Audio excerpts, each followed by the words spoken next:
너희 중에 고난당하는 자가 있느냐? 그는 기도할 것이요. 즐거워하는 자가 있느냐? 그는 찬송할지니라. 너희 중에 병든 자가 있느냐? 그는 교회의 장로들 청할 것이요. 그들은 주의 이름으로 기름을 바르며 그를 위하여 기도할지니라. 믿음의 기도는 병든 자를 구원하리니 주께서 그를 일으키시리라. 혹시 죄를 범하였을지라도 사하심을 받으리라. 그러므로 너희 죄를 서로 고백하며 병 낫기를 위하여 서로 기도하라. 의인의 간구는 역사하는 힘이 큼이니라. 엘리야는 우리와 성정이 같은 사람이로되 그가 비를 오지 않기를 간절히 기도한즉 3년 6개월 동안 땅에 비가 오지 아니하고 다시 기도하니 하늘이 비를 주고 땅이 열매를 맺었느니라.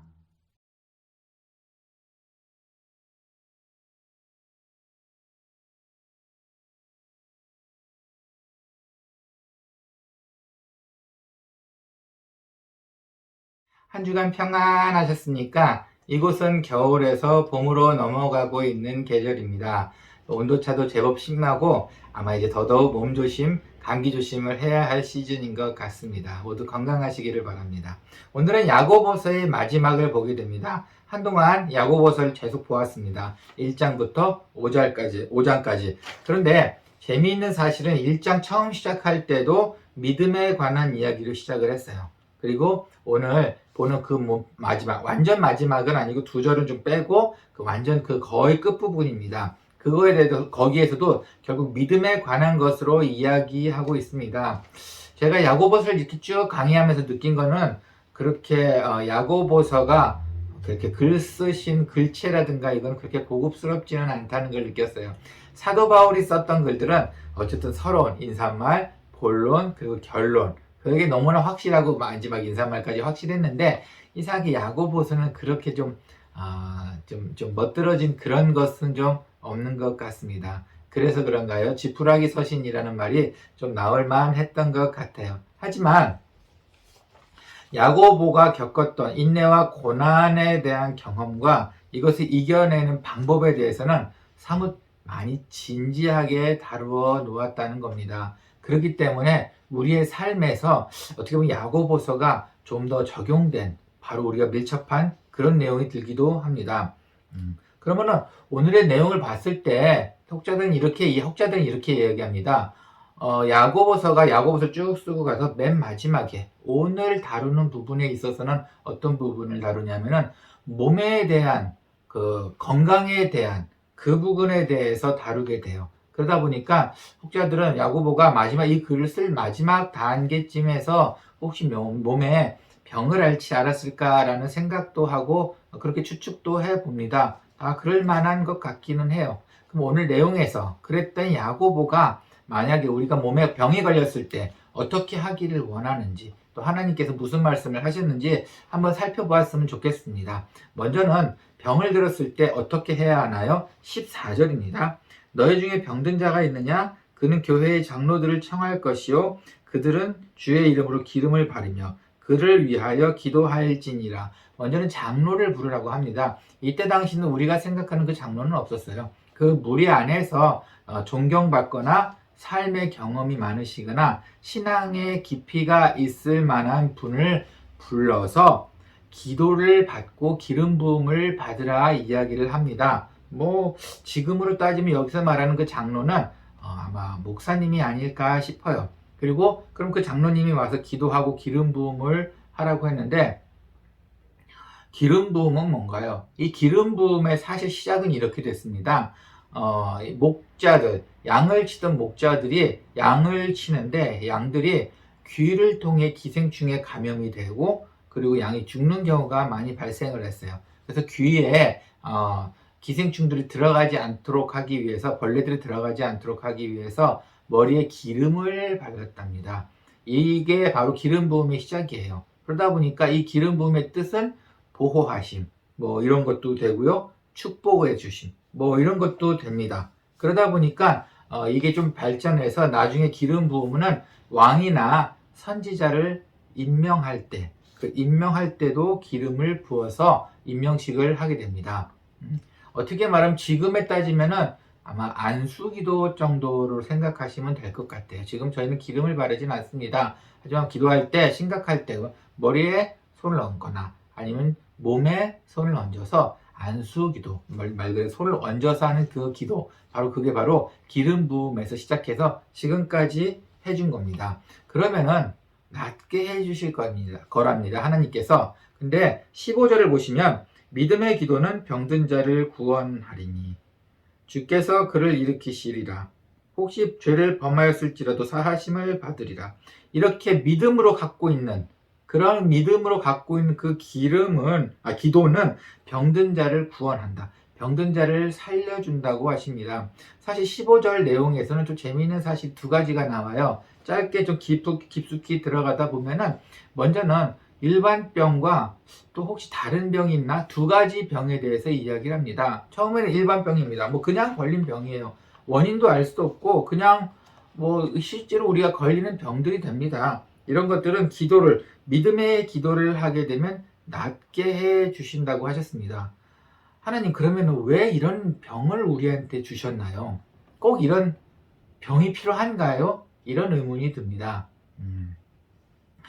지금 이 세상에서는 인터넷 게임이 한창입니다. 어른들이 생각하는 것보다 인터넷 게임 시장은 정말 어마어마한 규모입니다. 이 중에 예전에 스타크래프트라는 게임이 있었는데 중국 선수와 한국 선수가 결승에서 만나게 됐어요.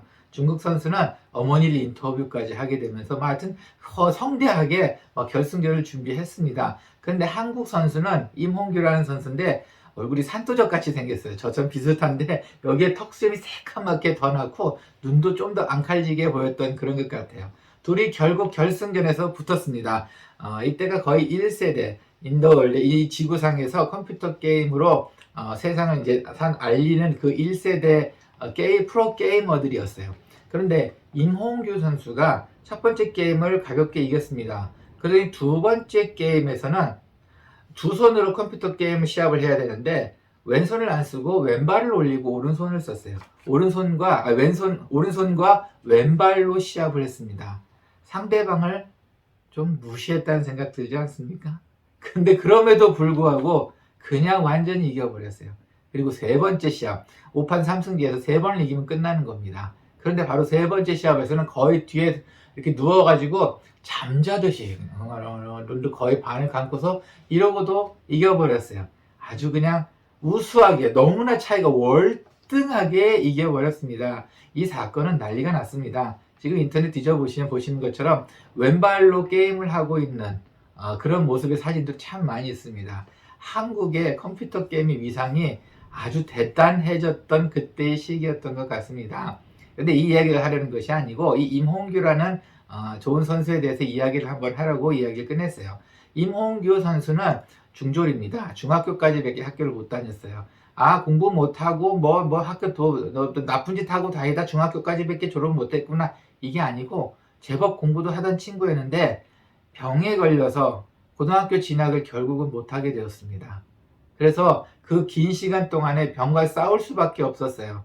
그리고 나서 몸이 어느 정도 회복이 됐을 때 그때 컴퓨터 그 게임 세계에 이제 들어가게 됐습니다. 그 더 유명했던, 그 초창기에 유명했던 그 컴퓨터 게임 선수들 밑에서 막내로서 배우면서 정말 열심히 했어요. 그래서 그렇게 해서 세계 1등의 컵을 안게 된 겁니다. 이 친구를 보면은, 이 친구 동영상을 보면은 가끔 농담도 많이 하는데 그럴 때 보면 입에서 찬송가가 나옵니다. 그리고 가끔 농담을 하기 위해서 하다가 보니까 뭐 좋은 방법은 아니지만 성경 구절도 제법 나와요. 그러면 이 친구는 아마 예수를 믿는 집안에 어머니가 믿으셨던, 어쨌든 그 아픈 기간에 믿었던, 아마도 예수님의 향기가 나는 그런 집안인 것 같기는 합니다. 그런데 왜 병을 주셨을까요? 제가 느낀 바로는 이겁니다. 하나님께서 우리에게 병을 주시는 것은 하나님께서 우리의 진로를 변경하셔야 하거나 아니면 무언가 하나님의 계획에 시간 조절이 필요할 때 그것을 위해서 병을 주시는 경우가 대부분이었습니다. 왜냐하면 우리는 병을 앓게 되면 아무것도 못하기 때문이에요. 왜 하필 지금입니까? 라는 말이 나옵니다. 아무것도 할 수 없어요. 아마도 또 말씀드리지만 하나님께서는 우리의 진로를 변경을 하셔야 하거나 아니면 하나님의 시간 조절이 필요하기 때문에 아픔을 주신 것 같습니다. 네, 일반적인 병은 이렇게 해석을 해도 아마 맞을 겁니다. 네, 그리고 우리가 앓고 있는 병이 결코 그렇게 봤을 땐 하나님의 계획 안에서 나쁜 것은 아니라는 겁니다. 그렇기 때문에 큰 병이 아닌 이상, 정말 큰 병이 아닌 이상 하나님께서는 반드시 낫게 해 주십니다. 삶의 지혜와 오늘의 말씀에 있는 믿음의 기도가 함께 해준다면 삶의 지혜, 건강을 유지하기 위한 삶의 지혜와 그리고 하나님께서 우리에게 주신 믿음의 기도가 함께 한다면 어떠한 병, 그 크지 않은 병들은 어떻게든 하나님께서 낫게 해주신다는 겁니다. 그런데 15절에 보면 이 병 말고 다른 병이 나옵니다. 15절 하반절을 보면은 혹시 죄를 범하였을지라도 사하심을 받으리라. 여기서 말하는 병 두 번째는 이겁니다. 그냥 병이 아니라 우리가 잘못해서 우리의 잘못된 것으로 인해 생긴 병을 이야기를 하고 있습니다. 죄로 인해서 생긴 병을 이야기합니다. 왜냐면은 하나님께서 하지 말라는 것, 하나님께 혼날 만한 일을 했기 때문에 걸리는 병, 이것도 포함이 됩니다. 그리고 실제로 살면서 혹시 술, 마약, 담배 등 정말로 육체적으로 하면 안 되는 그것을 했기 때문에 걸리는 병, 이것까지 포함입니다. 이렇게 걸린 병이라 할지라도 믿음의 기도가 있으면 용서해주고 낫게 해주신다는 겁니다. 어떤 모양으로든 죄를 통해 병에 걸린 경우 이렇게 하나님께서 원하시는 믿음의 기도가 있다면 죄까지 용서를 해주신답니다. 이건 좋은 경우이네요. 그렇죠? 제가 예전에 사역했을 때 일이에요. 어느 한 남자분이 계시는데 식구들이 예수를 믿는 거에 대해서 참 핍박을 많이 하셨어요. 참 핍박 많이 하셨어요. 그리고 당신은 참 술을 많이 드셨어요. 늘 술을 드시고 집에 오셨어요. 그리고 나서 결국은 50대 중반의 나이에 병에 걸리셨습니다. 좀 심각한 병. 간경화가 오고 말아요. 그래서 병원에 입원을 하십니다. 근데 그 병원에 입원하셨어도 계속 끊임없이 하시는 말이 이거예요. 너희 때문에 내가 이 병을 앓게 된 거야.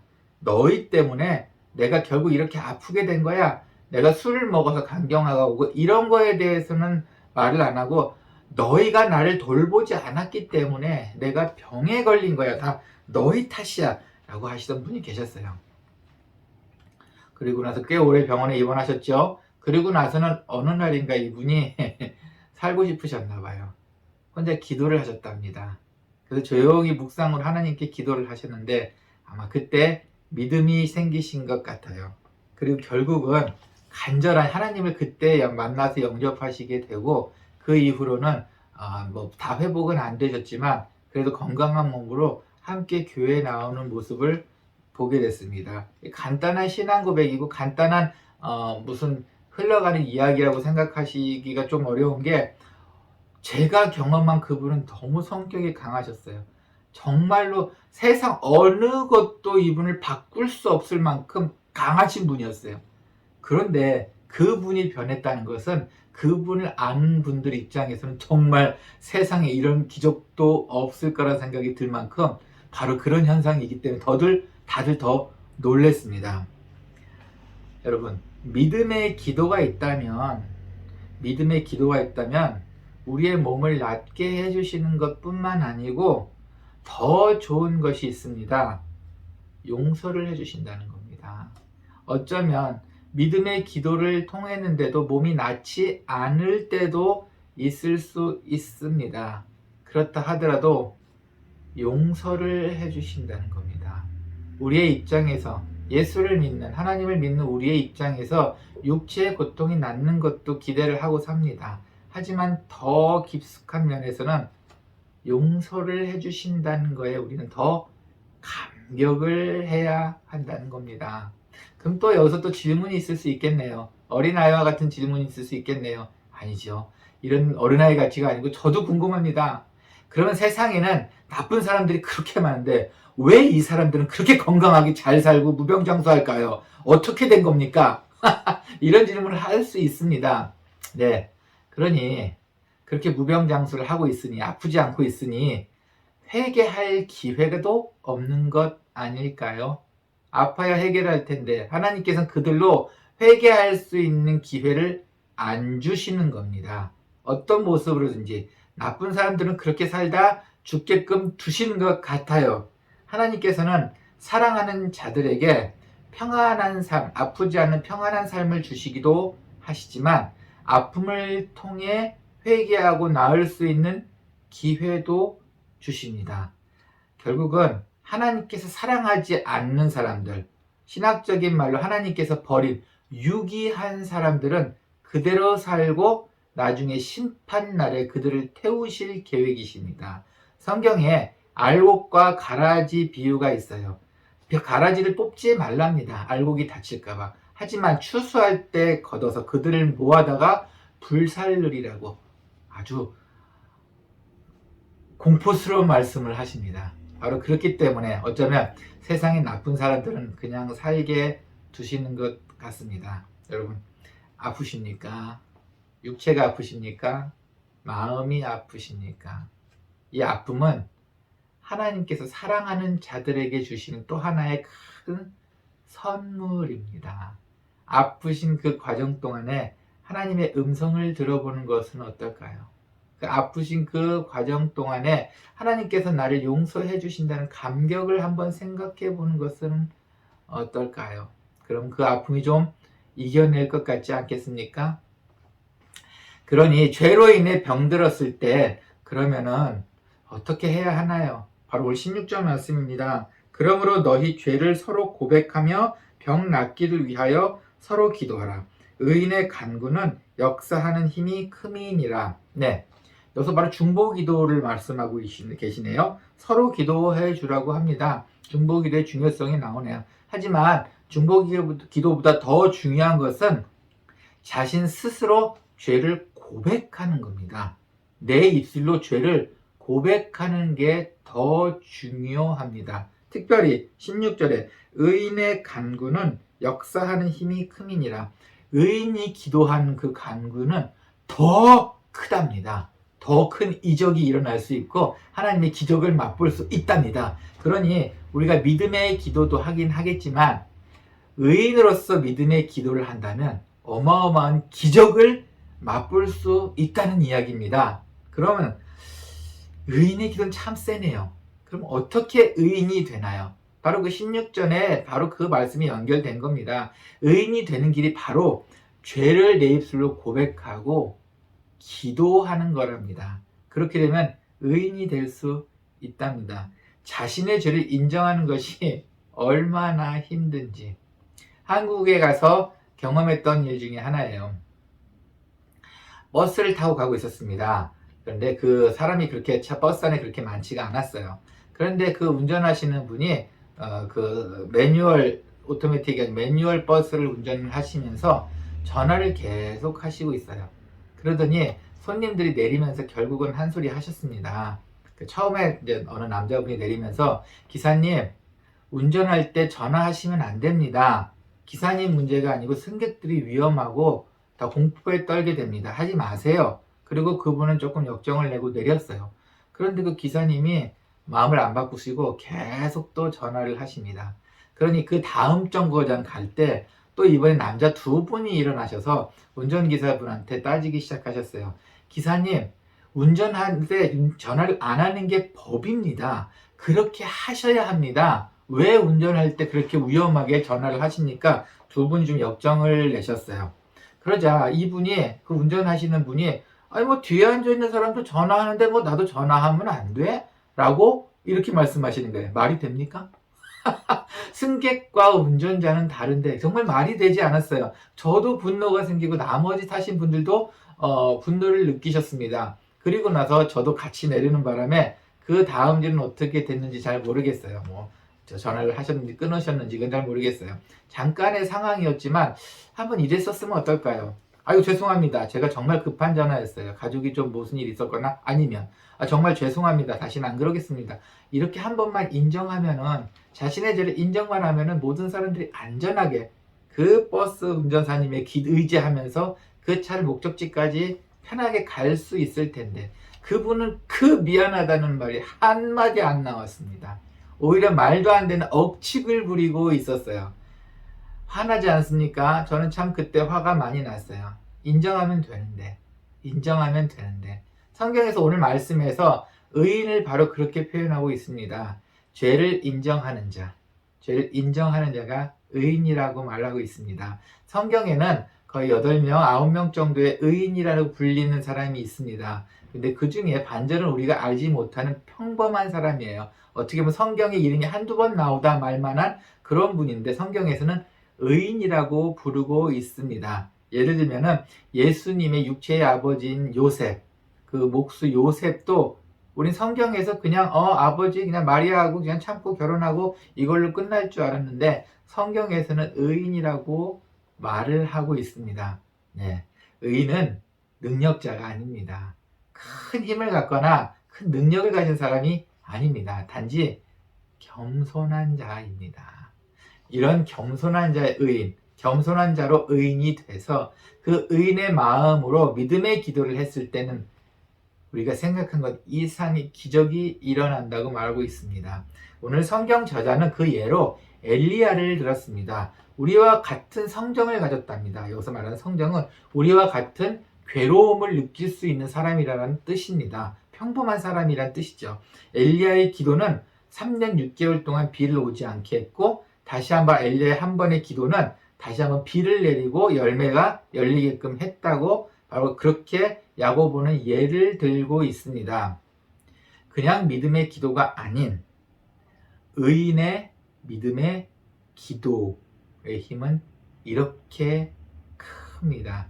의인이 되는 것이 아마도 우선일 것 같습니다. 우리 주위에 아픈 분들이 참 많습니다. 그리고 시간이 흐르고 나이가 들수록 우리는 앞으로 더 아프신 분들이 더 생길 것 같습니다. 그럴 때마다 하나님께서 나를 사랑하시기 때문에 이렇게 만들었다고 생각해 보는 것은 어떨까요?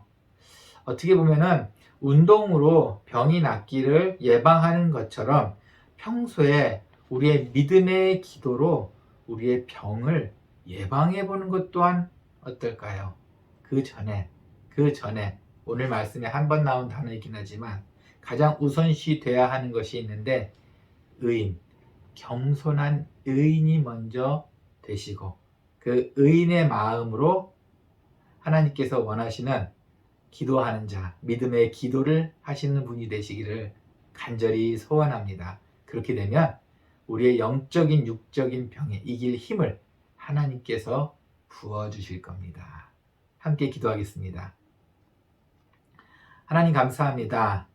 우리에게도 의인이 될 수 있는 기회를 허락해 주셔서 믿음의 기도를 통해서 우리가 기도했을 때 모든 아픔이 다 해결될 수 있도록 도와주시옵소서.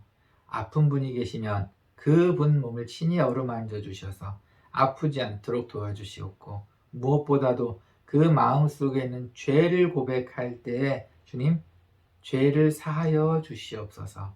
오늘 말씀도 감사합니다. 예수님의 이름으로 기도합니다. 아멘.